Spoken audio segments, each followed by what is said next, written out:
In the small town of Millbrook, Pennsylvania, a secret grew larger every day. Literally. While Margaret Foster walked through the hardware store wearing oversized sweaters in July, pretending everything was normal, one man noticed what her own husband couldn't see. Sometimes the truth hides in plain sight, and sometimes it takes a stranger to see what's right in front of us. If stories about hidden truths and second chances speak to you, I'd love for you to subscribe and join our community. And let me know in the comments, where are you listening from today? The bell above the door of Foster Hardware chimed on a sweltering July morning, and Margaret Foster looked up from behind the counter. She tugged at the bulky cardigan she wore despite the oppressive heat, grateful that nobody questioned her layers anymore.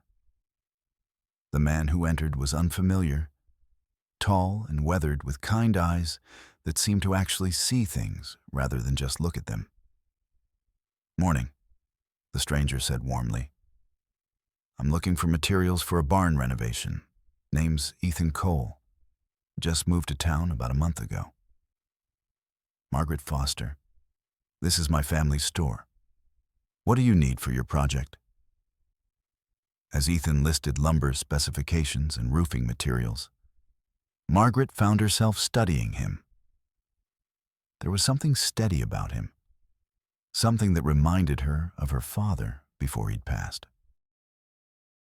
Her hand drifted unconsciously to her stomach, and she caught herself, quickly pretending to adjust her cardigan instead. "You feeling all right?"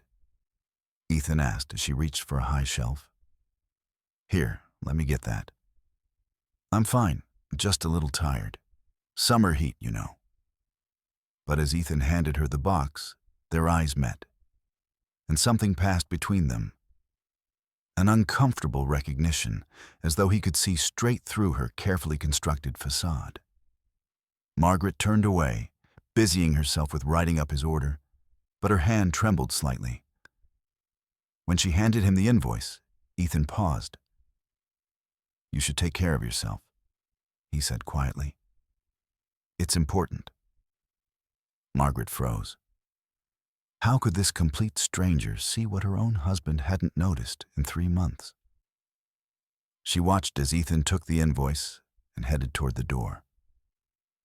Just before he left, he turned back and gave her a small, knowing nod. The door chimed shut, and Margaret stood alone, one hand pressed against the counter, the other instinctively moving to her stomach. Her secret suddenly felt far less secure. That evening, Margaret stood at her kitchen stove, mechanically stirring soup that neither she nor Richard would probably eat. Richard sat at the kitchen table behind her, his face illuminated by his phone screen, scrolling through emails about his latest obsession, the Davis Plaza development deal. "Richard, I need to talk to you about something." He didn't look up. "I haven't been feeling well lately. I think maybe I should take some vitamins or something." Richard interrupted, eyes still fixed on his screen. "Maybe you're just tired. This Davis Plaza deal. If I can close this, we're set for life. Do you understand? For life." Margaret turned to look at her husband, really look at him. When had he become this person? The man she'd married 8 years ago had laughed easily, had noticed when she changed her hair. This man couldn't be bothered to lift his eyes from a screen long enough to see that his wife was falling apart. She set 2 bowls on the table. Richard finally glanced up, but only to check his watch. "I have a conference call in 15 minutes. He stood, leaving his untouched bowl behind, and headed toward his office without another word. Margaret sat alone, staring at the soup neither of them would eat. Her hand moved beneath the table to rest on her stomach, where a tiny life grew, unacknowledged. She'd been trying to tell Richard for weeks, but there was never a right moment anymore.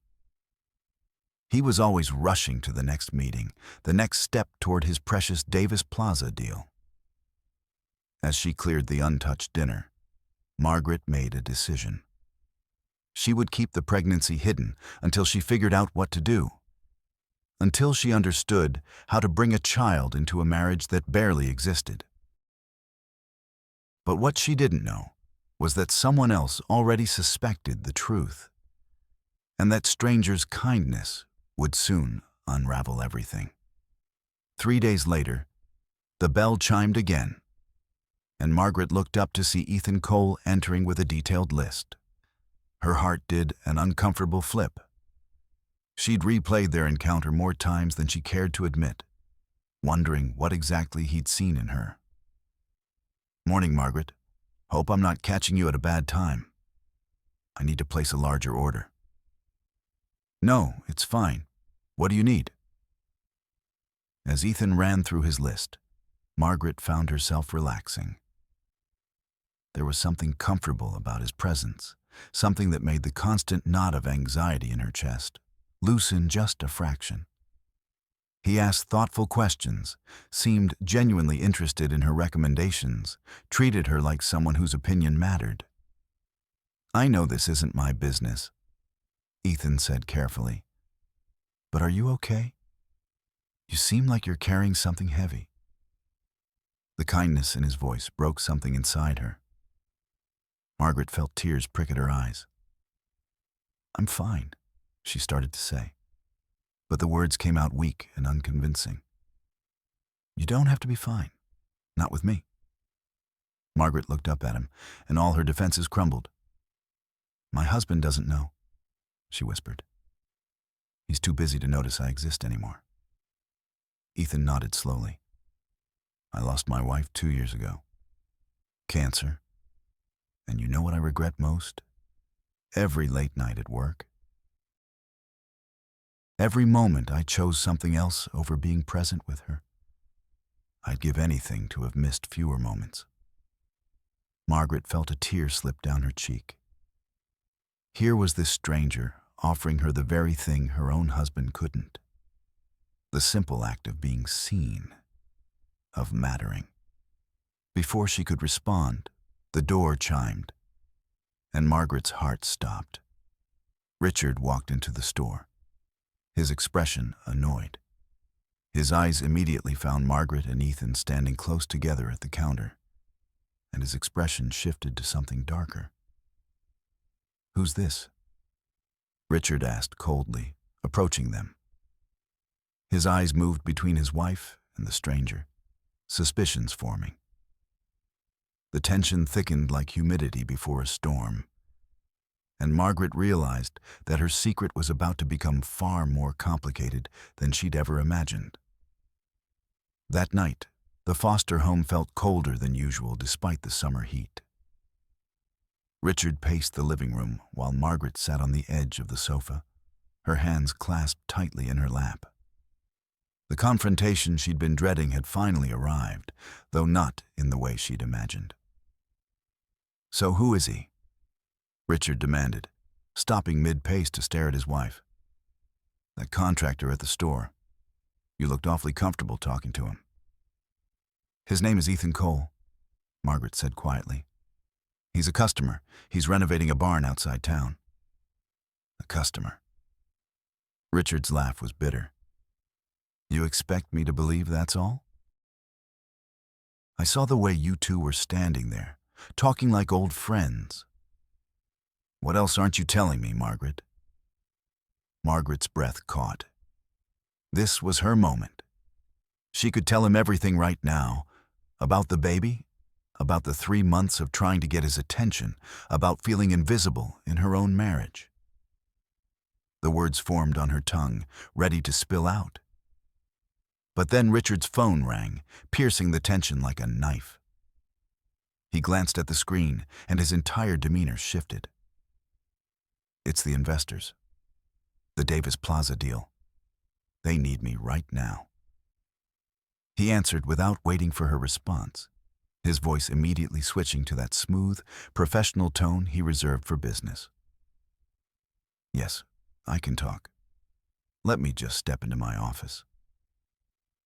Margaret watched him walk away, phone pressed to his ear, leaving their conversation, their marriage, hanging in midair like something unfinished and unimportant. She sat alone in the dark living room, one hand moving to her stomach. Tears streamed down her face, hot and angry and desperate. She realized with crushing clarity that she was more alone in her marriage than she would be if she were actually alone. At least then, the loneliness would make sense.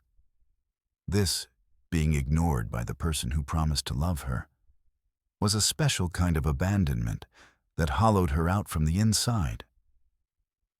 "Maybe I should just leave," Margaret whispered to the empty room, her voice breaking. But where would she go? And what about the baby growing inside her, the one Richard didn't even know existed? The next morning found Margaret sitting in a corner booth at the Millbrook diner, staring at a cup of coffee she couldn't drink. She'd barely slept, her mind racing through impossible scenarios and painful truths.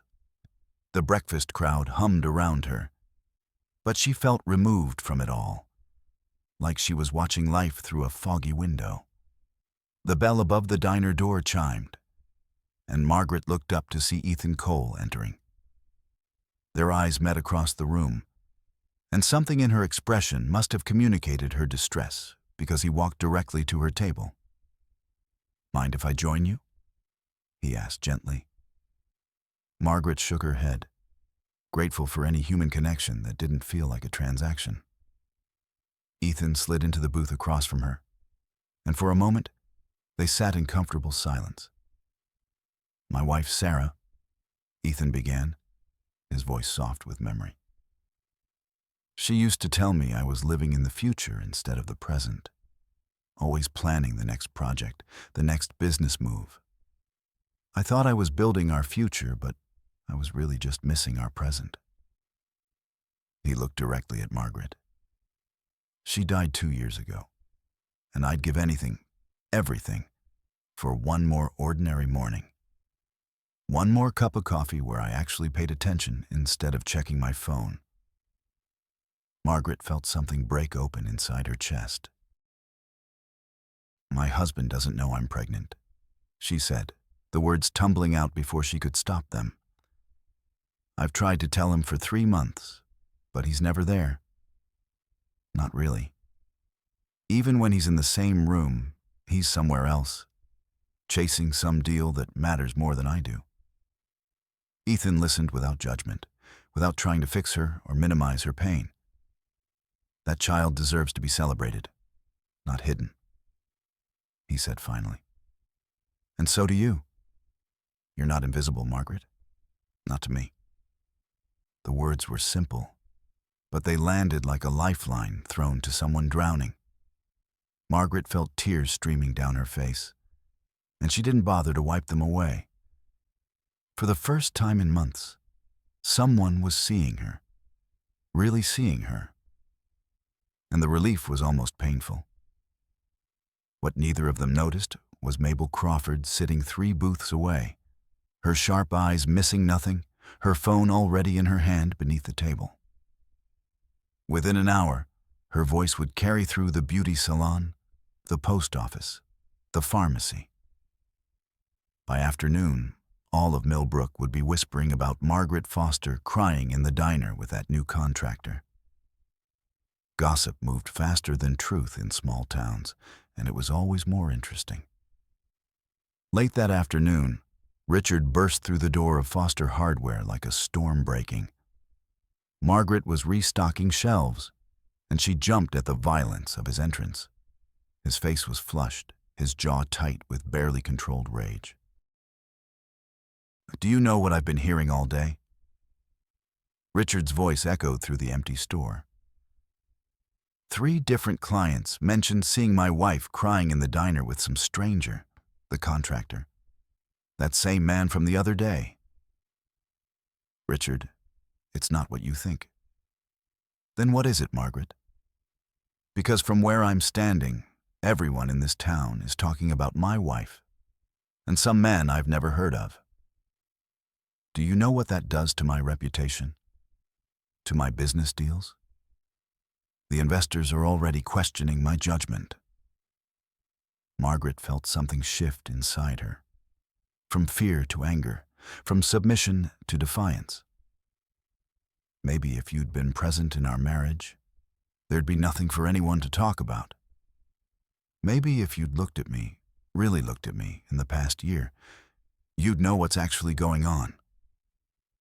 Richard went silent, stunned by her outburst. Margaret never raised her voice. She never fought back. But months of being invisible had finally reached their breaking point. You care more about what strangers think than what I feel? Margaret continued, her voice shaking but strong. You're worried about your reputation? I'm worried about surviving a marriage where I don't exist. Ethan is someone who listened when you wouldn't, that's all. But maybe that's the real problem. That it took a stranger to do what my husband should have been doing all along. Richard's face went white, then red. Maybe I should just focus on my work, he said, his voice cold and cutting. At least that doesn't disappoint me. The words hung in the air like poison. Margaret felt them enter her bloodstream, felt them reach her heart. As Richard turned and stormed toward the door, something happened inside her body. A sharp, stabbing pain low in her abdomen that made her gasp and grab the edge of the shelf for support. "Richard," she managed to say. But he was already gone, the door slamming behind him. Another pain came, sharper this time, and Margaret's knees buckled. Her hand instinctively went to her stomach as she slid down to sit on the floor, her back against the shelves, fear flooding through her. Something was wrong. Something was terribly, dangerously wrong. And she was completely alone. Margaret fumbled for her phone with shaking hands, pain radiating through her abdomen in waves. She tried Richard's number first, but it went straight to voicemail. Of course it did. He was probably already back in another meeting, his anger at her translating seamlessly into focus on his work. With tears streaming down her face, Margaret scrolled through her contacts and pressed a number she'd only saved 3 days ago. "Ethan," she gasped when he answered. "Something's wrong. I'm at the store, please. I'm 5 minutes away. Hold on, Margaret. Just hold on." Those 5 minutes felt like hours. Margaret sat on the cold floor of the hardware store, one hand pressed against her stomach, whispering prayers she wasn't sure anyone was listening to. When Ethan burst through the door, his face pale with concern, the relief that flooded through her was almost as powerful as the pain. "Ambulance is on the way," he said, kneeling beside her. "I called from the truck. They'll be here any second." True to his word, sirens wailed in the distance, growing closer. The paramedics loaded Margaret onto a stretcher, while Ethan gave them information she was too scared to articulate. At the hospital, nurses rushed her into an examination room while Ethan stayed in the waiting area, his presence a steady anchor in the chaos. Dr. Helen Morrison examined Margaret with gentle efficiency, her experienced hands checking vitals, asking questions in a calm voice designed to soothe. The ultrasound machine hummed to life, and Margaret held her breath, terrified of what the screen might show or not show. "There," Dr. Morrison said, pointing to a flickering spot on the monitor. "Strong heartbeat. Your baby is fine, Margaret. But your stress levels are dangerously high. You need to reduce stress immediately, or we could be looking at serious complications." Margaret sobbed with relief, the sound torn from somewhere deep in her chest. Her baby was okay. But the doctor's words about stress echoed in her mind. How could she reduce stress when her entire life felt like it was crumbling? 2 hours later, Richard finally arrived at the hospital, his tie loosened and his hair disheveled. He rushed past the reception desk, only to stop short when he saw Ethan Cole sitting in the waiting room, still there, still waiting. Richard's face darkened. "What are you doing here?" Richard demanded, his voice sharp. Ethan stood slowly, meeting Richard's eyes with steady calm. "Being there for someone who needed help. Where were you?" The question hung in the air like an accusation. Richard's jaw clenched, but he had no answer that wouldn't condemn him. He pushed past Ethan and stormed into Margaret's room, where she lay in the hospital bed, an IV in her arm and monitors beeping softly around her. Richard's eyes went immediately to the ultrasound image still displayed on the monitor. The unmistakable shape of a tiny human, frozen in time. His face went white. All the color drained from his cheeks as understanding crashed over him like a wave. "You're pregnant," he said, his voice barely above a whisper. "How long have you known?" Margaret turned her head to look at her husband, and in that moment she felt nothing but emptiness where love used to live. 3 months, she said quietly. "I've known for 3 months." The silence that followed was deafening. Richard stared at the ultrasound image, then at his wife, then back at the image, as if trying to make the pieces of this puzzle fit together in his mind. 3 months, he repeated. "And you didn't tell me?" "I tried." Margaret's voice was steady now, strengthened by exhaustion and clarity. "I tried dozens of times, Richard. But you were never available, never present, always rushing to the next meeting, the next phone call, the next step toward your Davis Plaza deal. When was I supposed to tell you? Between voicemails? During the 30 seconds you spend at the dinner table before disappearing into your office?" Richard's face cycled through emotions. Shock, guilt, confusion, and then something that looked uncomfortably like anger. "And you told him before me?" he asked, gesturing toward the hallway where Ethan had been waiting. "Some stranger knows about my child before I do." "I didn't tell him," Margaret said, her voice sharp now. "He just saw me. Really saw me. Something you haven't done in over a year." Richard opened his mouth to respond, but the weight of her words seemed to hit him. He stood there, struggling with the reality of his failures, wrestling with truths he'd been avoiding. But instead of taking responsibility, instead of apologizing or reaching for her hand, he retreated into defensiveness.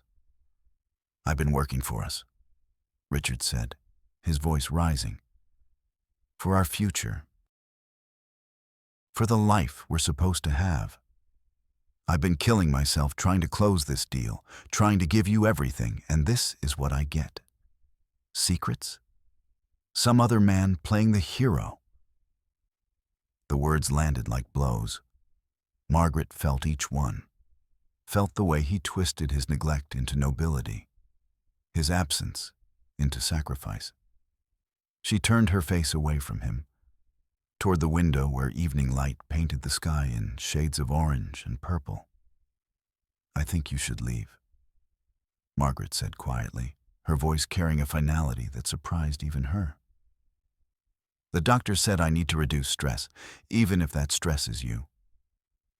Richard stood frozen, clearly not expecting this. "Margaret, you can't be serious." "I'm completely serious. I need to protect this baby. And right now, you're a threat to that." She kept her eyes on the window, unable to look at him. "Just go, Richard. Please." For a long moment, Richard didn't move. Then, without another word, he turned and walked out, his footsteps echoing down the hospital corridor. Margaret listened until the sound faded completely, and only then did she let herself cry. Not for her marriage, which felt like it had died months ago, but for the child growing inside her who deserved so much better than parents who'd forgotten how to love each other. 3 days later, Margaret was staying with her sister Claire in a modest house on the edge of Millbrook. Claire had insisted, refusing to let Margaret return to the empty house she'd shared with Richard. The guest room was small but comfortable, and Margaret found herself grateful for her sister's fierce protectiveness. Ethan stopped by that afternoon with groceries, practical things like bread and eggs, but also thoughtful touches like herbal tea and fresh fruit. They sat together on Claire's front porch, the summer afternoon heavy with humidity and unspoken words. "I feel so lost," Margaret admitted, watching cars pass on the quiet street. "I thought I had a marriage. Turns out I just had an arrangement. Someone to split bills with who happened to sleep in the same house." Ethan was quiet for a moment, his eyes distant with memory. "After Sarah died, I spent a year replaying every moment I'd wasted.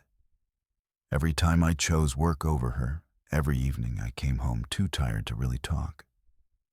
I see you making the same mistake, letting someone treat you like you're invisible. But you're not invisible, Margaret. Not to me." The words were tender, honest, and dangerous in their intimacy. Margaret felt her heart respond in ways that scared her. But before she could process what she was feeling, Claire appeared in the doorway, her face pale and worried. "Margaret," Claire said, her voice shaking. "Richard called. His business deal collapsed. He lost everything. The Davis Plaza development fell through, and now—" She hesitated, as if the next words were too terrible to speak. "He's threatening to fight you for custody of the baby. He says if you don't come home, he'll prove you're unfit. He's already hired a lawyer." The world tilted beneath Margaret's feet. Richard was willing to destroy her to save his pride, to punish her for his own failures. Her hand instinctively moved to her stomach, protective and desperate. Everything she'd been trying to protect was now under attack from the one person who should have protected it with her. The next morning, Margaret sat in Claire's living room with her sister on one side and Ethan on the other, trying to make sense of the impossible situation she found herself in. Richard's threat hung over her like a dark cloud, and fear had kept her awake most of the night. But somewhere in those sleepless hours, something had shifted inside her. "I can't believe he'd do this," Claire said, her voice tight with anger. "Use your own child as leverage. It's cruel."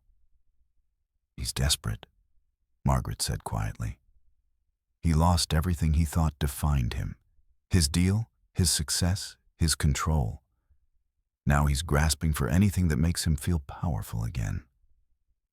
Ethan had been quiet, but now he leaned forward, his voice gentle but firm. "Margaret, can I ask you something? What kind of life is that child going to have if they grow up watching their mother accept being treated as less than she deserves? You're not just choosing for yourself anymore. You're showing that baby what love should look like, what respect means, what it means to value yourself." The words struck Margaret like lightning. She'd been so focused on saving her marriage, on being the dutiful wife, on not making waves, that she'd forgotten she was worth saving too. Her hand moved to her stomach, and she thought about the tiny person growing there, the one who would learn about love by watching her. "You're right," Margaret said, her voice stronger than it had been in months. "I need to face him, not as a victim, but as a mother protecting her child. I'm going to tell him the truth, all of it, even if it costs me everything." Claire squeezed her hand. "You won't be alone in this, I promise." An hour later, Margaret stood on the front porch of the house she'd shared with Richard for 8 years. Her hand trembled as she turned the key, but her resolve was steady. She found Richard sitting in the dark living room, surrounded by cardboard boxes. Papers were scattered across the coffee table. Foreclosure notices, legal documents, the wreckage of his failed empire. He looked up when she entered, and Margaret barely recognized the man she saw. His eyes were hollow, his face unshaven, his expensive suit wrinkled and disheveled. "I lost it all," Richard whispered, his voice broken. "Everything. The deal fell through, the investors pulled out, and now the bank's taking the commercial properties. It's all gone." Margaret sat down across from him, and for the first time in months, they really looked at each other. She saw his pain, his fear, his shame, and despite everything, she felt a flicker of the compassion that had once drawn her to him. "I know you're hurting," Margaret said carefully, "but threatening to take our child away? That's not pain, Richard. That's punishment. You're trying to hurt me because you're hurting, and that's not okay." Richard's face crumbled. "I don't know who I am without all of that," he admitted, gesturing at the papers. "I thought if I could just close the deal, I could give you everything. I could prove I was worth something. But I gave you nothing that mattered, did I?" "No," Margaret said honestly. "You didn't. I needed a partner, not a provider. I needed someone who saw me, who chose me, who was present. Our child needs a father who's there, not perfect, just there." "I've been such a fool." Richard's voice broke. "I almost lost both of you. I did lose you, didn't I?" Margaret was quiet for a long moment. "I don't know," she said finally. "I know who we were. I don't know who we could be. But I do know this. If we're going to try again, you need to choose me. Choose us every single day. Not when it's convenient, not between meetings, but really choose us." Richard wiped his eyes. "That contractor, Ethan, he was there when I wasn't he?" "Yes," Margaret said, seeing no point in lies anymore. "He showed me what it felt like to be seen, to matter, to exist in someone's awareness. And it made me realize how invisible I'd become in my own marriage." Richard nodded slowly, processing this truth. "I want to meet him, the man who was there when I wasn't. I need to thank him, and I need to understand what I almost threw away." The sunset painted the sky in brilliant oranges and purples as Margaret and Richard arrived together at the old barn Ethan was renovating on the outskirts of Millbrook. They found him on the roof, hammer in hand, his silhouette stark against the colorful sky. When he saw them approaching, he climbed down the ladder with easy grace. Richard stepped forward first, his hand extended. "Ethan Cole, right? I'm Richard Foster." His voice was humble, stripped of the arrogance Margaret had grown accustomed to. "I need to thank you for taking care of my wife when I was too blind to see she needed help. You gave me the wake-up call I needed, even if I was too stubborn to hear it at first." Ethan shook his hand firmly. "She deserves to be seen. Don't forget that again." "I won't," Richard said. And something in his voice made Margaret believe he meant it. Margaret stepped forward, tears in her eyes. "You helped me remember who I am, Ethan. You showed me that I matter, that my feelings are valid, that I deserve to take up space in my own life. I'll never forget that." Ethan smiled gently, the kind of smile that holds both sadness and hope. "That baby is lucky. They're going to have a mother who knows her worth. And maybe," he glanced at Richard, "a father who's learned what really matters." As Margaret and Richard walked back to their car, Richard's hand rested protectively on her back, not possessive, but present. For the first time in over a year, Margaret felt truly seen by her husband. The road ahead wouldn't be easy. Trust took time to rebuild, and wounds this deep didn't heal overnight. But for the first time, she felt like they might actually have a chance. Ethan watched them go, the sunset painting everything in warm, golden light. He thought of Sarah, of second chances, of the strange ways life brings people together to teach the lessons they need to learn.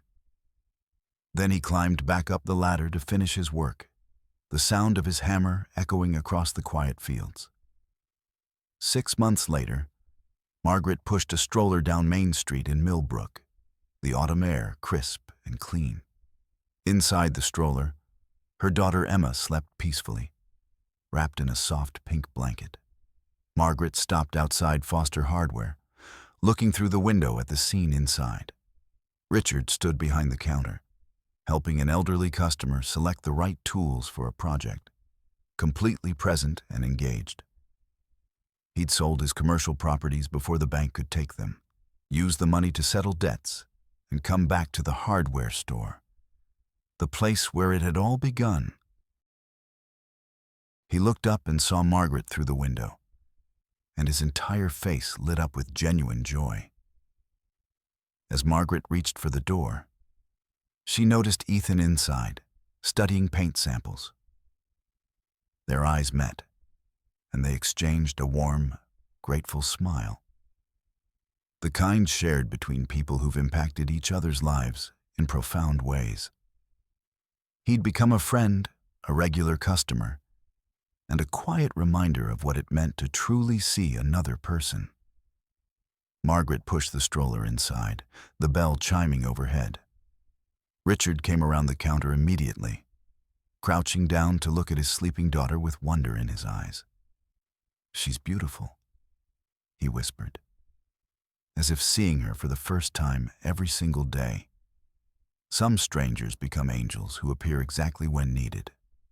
Some marriages get second chances when the people in them finally choose to be present. And some secrets, when finally revealed, set everyone free to become who they were always meant to be.